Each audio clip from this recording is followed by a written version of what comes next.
click on the bell icon to get regular updates from Venus.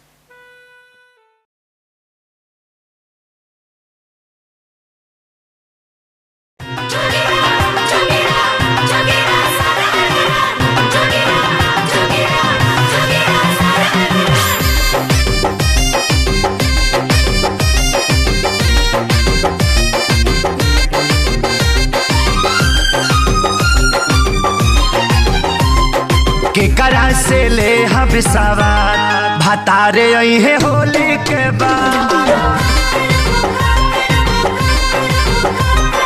केकरा से ले हम सवार भतारे अइहे होली के बाद। देवरा तो गइल सोहर कैसे रहब फगुआ भर पल पल तयावेला भतारी अइहे होली के बाद। केकरा से ले हम सवार भतारे अइहे होली के बाद।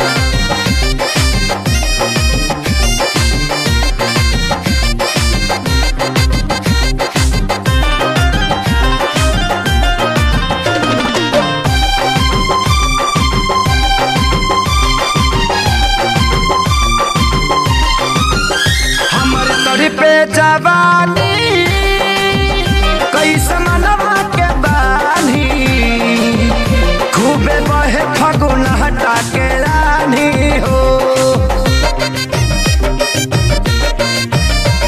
मेहर के परेशानी केहू दूसर कमानी जेके मरद ना दर्द का जानी हो।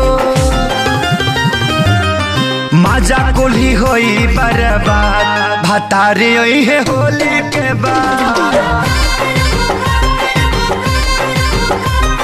के डाली फसल में खाद भतारे अइहे होली के बाद।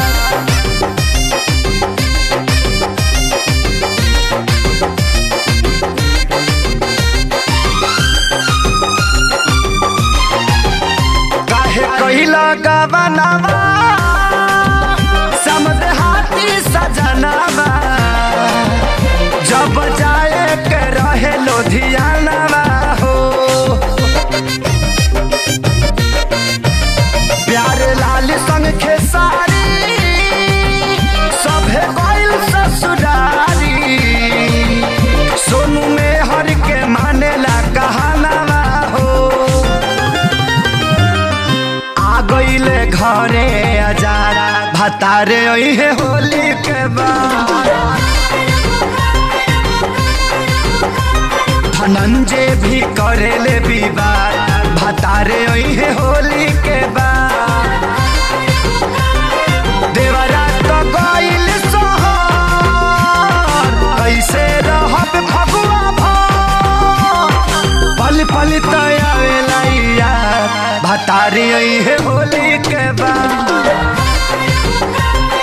केकरा से ले हम सवार भतारे अइहे होली के बाद। For more entertainment, log on and subscribe to www.youtube.com/VenusBhojpuri.